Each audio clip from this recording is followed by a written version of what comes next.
had a contract with the United States Department of Fish and Wild, it's either Fish and Game or Fish and Wildlife. And that was to gather horses off the Hart Mountain and Sheldon Wildlife Refuge. It's Antelope Refuge is what it is. Well, the contract was issued through, there's some like a Department of Administrative Services. Everybody was an open bid thing. We had that contract for years. And we researched and found out he was getting $125 a head. And we knew he was bidding on it the next year, and he'd bid $125 every year for as many years as we could find out. So we bid $5 less and got the contract.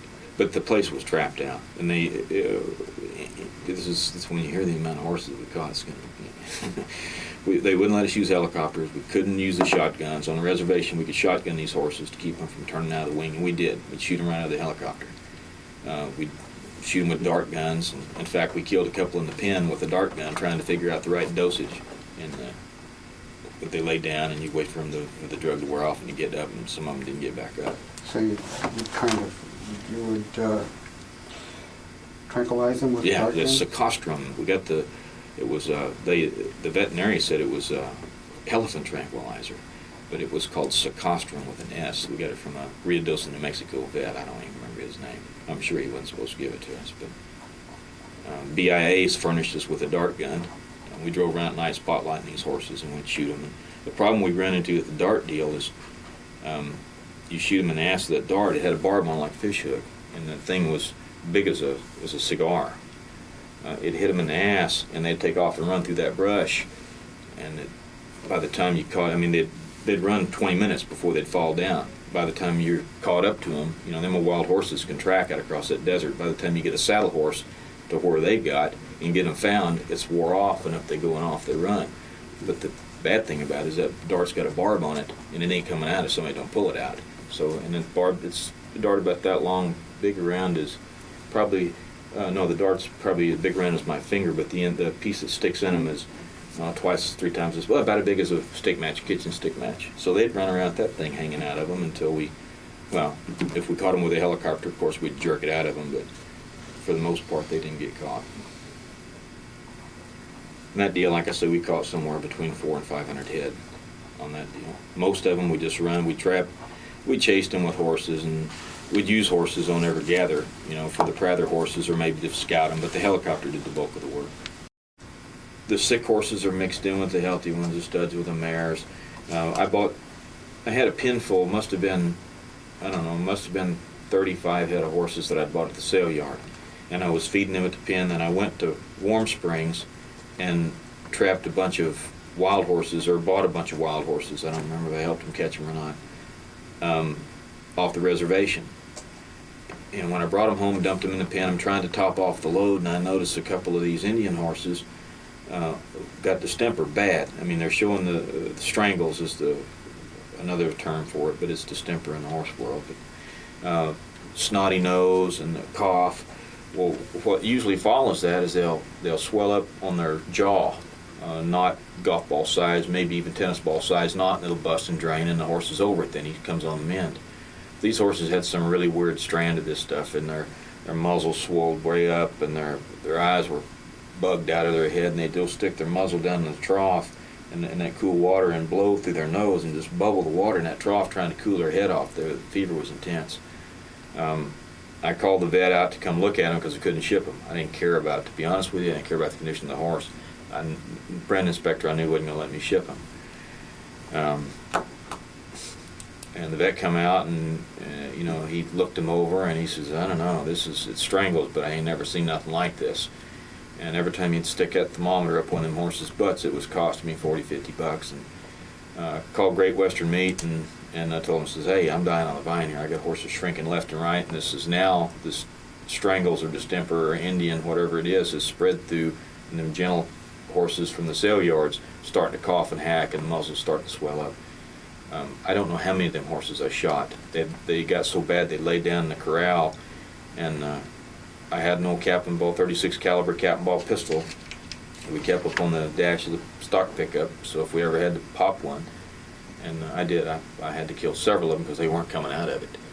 And in a panic, we finally shipped them anyway. We didn't have the load left light. That was the last load I sent before. That was the last load when I was buying sale yard horses.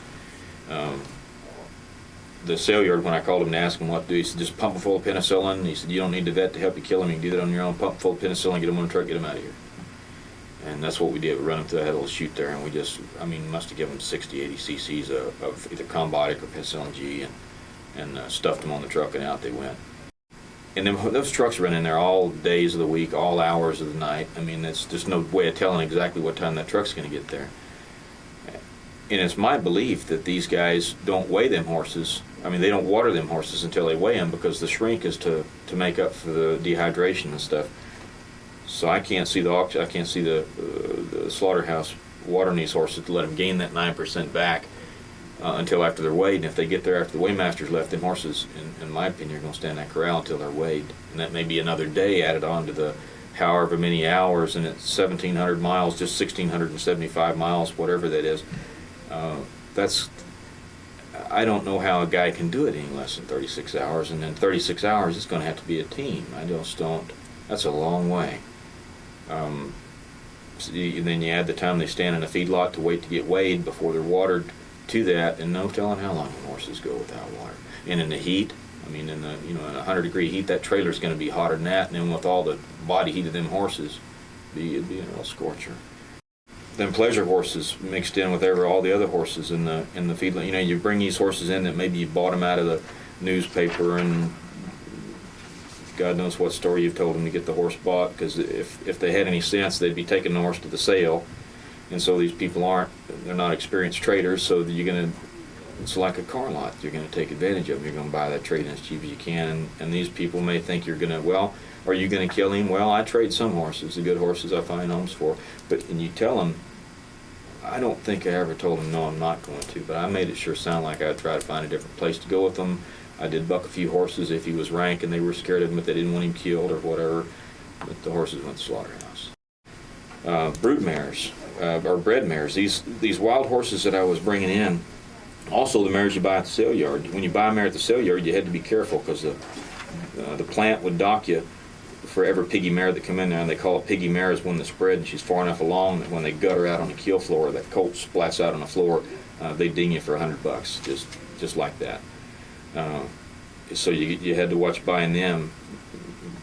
I've had mares foaled in the pen. Wild horses that I picked up off the range. You come in. I had to dump this mare off, a bunch of them in the pen, and had gone down to Grants Pass to drop some horses off to take on down south with his load, because he was light again. And when I come home, this mare had foaled in the pen. Well, the truck was coming within a day or so. So it was shipping that baby would just be a waste of time. He'd cause a wreck. You'd get up underneath some other horse and then stomp him to death, and that horse and then falling down. So all you do is you put the mare on the truck, you jerk that colt away, jerks the colt's a day, 2 days old, and you knock the colt in the head, or you find a home for it. And neighbors were pretty good about hauling the colts off. Of course, they were hauling them off under our threat. If you don't get them out of here, we're going to knock them in the head. And they didn't care how tight them horses had to be packed to get up to weight. You rarely made it. 1 or 2 loads they didn't squeak about, but that was just their way of keeping the cost per head shipping down, and the thought to the conditions that the horses had to suffer en route didn't enter into it. It was, what does it cost me per head to get that horse from Oregon to Texas?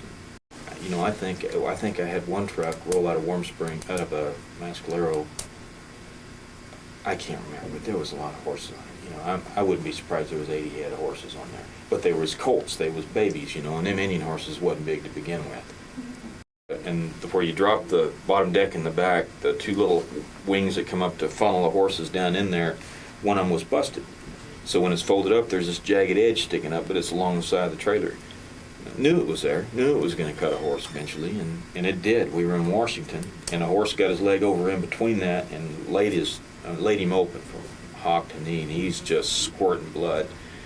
And he's kicking, and he's hurting, and he's mad, and you couldn't do a thing about it, and we didn't.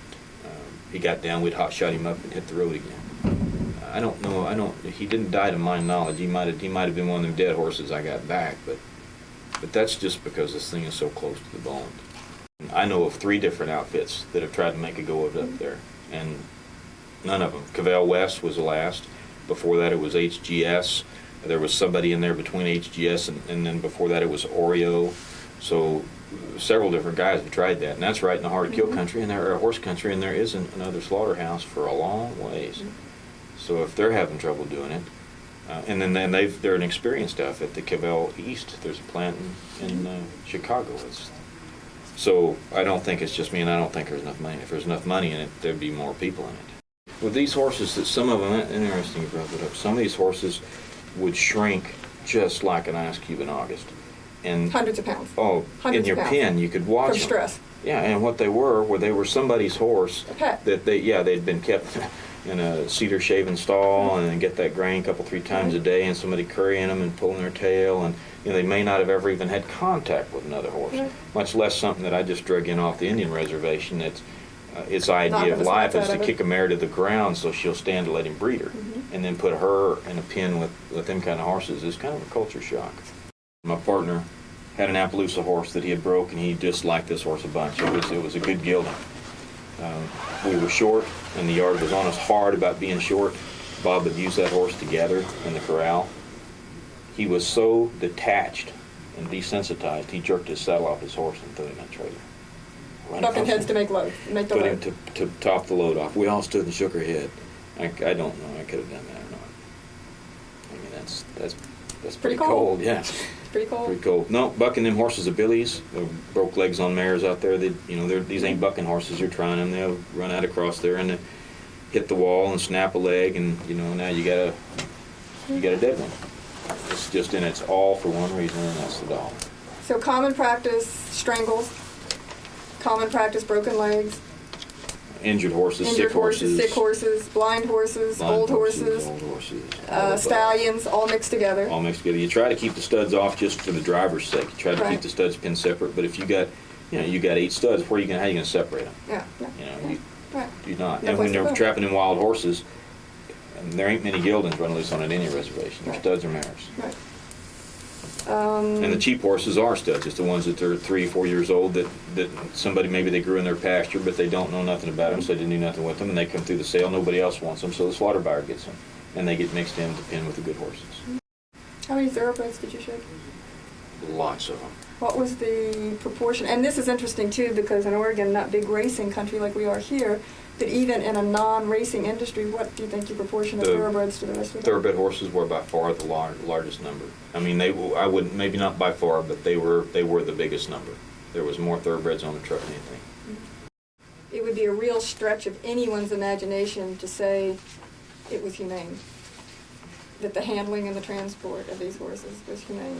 None of my family thought it was humane. That's what this thing's all about. They don't get treated very well. People are the horses.